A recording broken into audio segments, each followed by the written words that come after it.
So I went to go see Star Trek Into Darkness, the second movie in the rebooted franchise, 12th movie overall.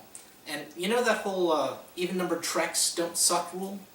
Yeah, it still applies. You think your world is safe. It is not. Who the hell are you? I am better. At what? Everything.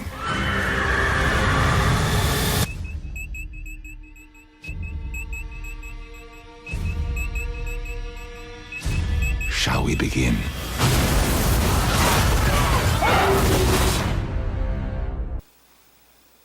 Okay. Nemesis was an even-numbered film and it sucked. I'll give you that. There's an exception to every rule, right?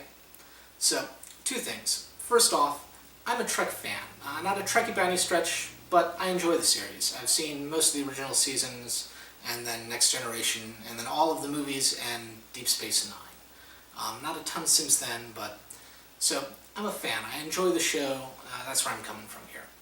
Two, whoa, were those trailers misleading. Like, really, just not what I was expecting at all.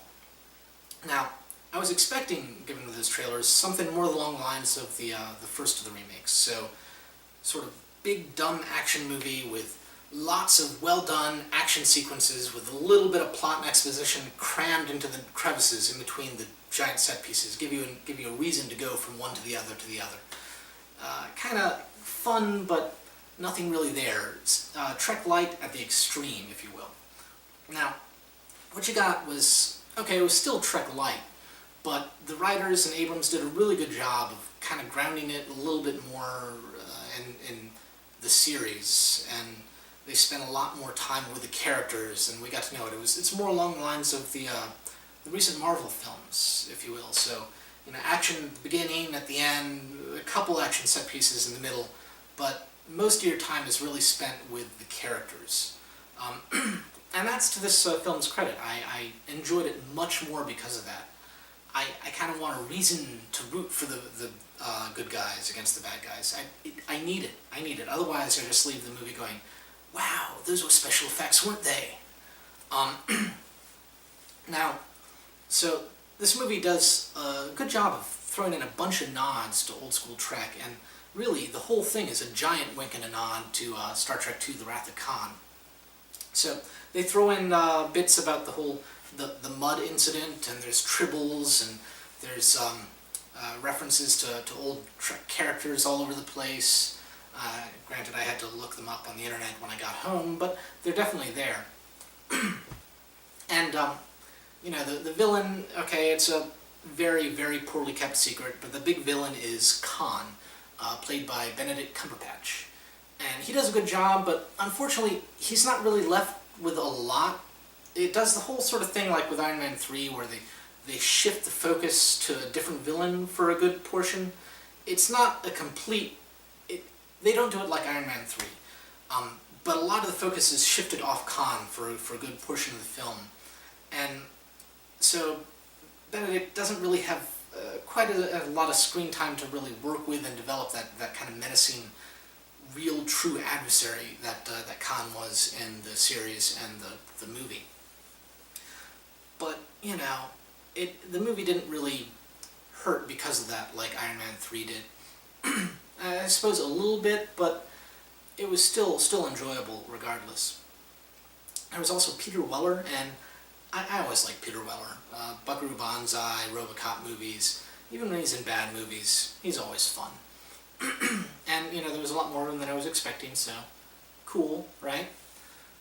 But yeah, no, whole thing, big nod to Star Trek II. They have the whole needs of the many speech. They have the whole Kirk and Spock on either sides of the glass. They have an epic Khan yell, so yay. Although they do their damnedest to really flip around a lot of those scenes, so they're there, but they don't have the context that they might have in the original. And, as fun as they were, I think the script was actually a little bit weaker from having to shoehorn them in, which is actually partly what I thought from the first of the remakes. The script was weaker for having to shoehorn in all those sort of Star Trek quotes that we're expecting. They just didn't fit in a lot of places. And that kind of felt a little bit true here. Although what Carl Urban's Bones, Dr. McCoy, fantastic. Oh my God, best casting ever. Seriously, he does a great job, and he really feels like Bones from the original series, and same with Spock. It just really fit. Although what's his name, Chris Pine as Kirk. He doesn't really give a Shatner feel, but he works. I enjoy him in the films. But yeah, overall, I have to say I enjoyed it. I encourage you to go see it. If you liked it, or if you've already seen it and you disagree with me, or you liked it, please let me know about it. I'm curious about these things. And if you want to see a more reasoned, less rambling review, check the website later today. And then I should have one up for Mud on Friday at the latest. Hopefully tomorrow, or hopefully today, but Friday by the latest. And then next week I'm going to go see Epic. So check back here for that. And if Epic isn't a midnight release, which I kind of doubt it is going to be, but if it's not, I'm going to be doing one of the other new releases, whatever they put up as a midnight screener next week. I'll be doing that too. So see you then.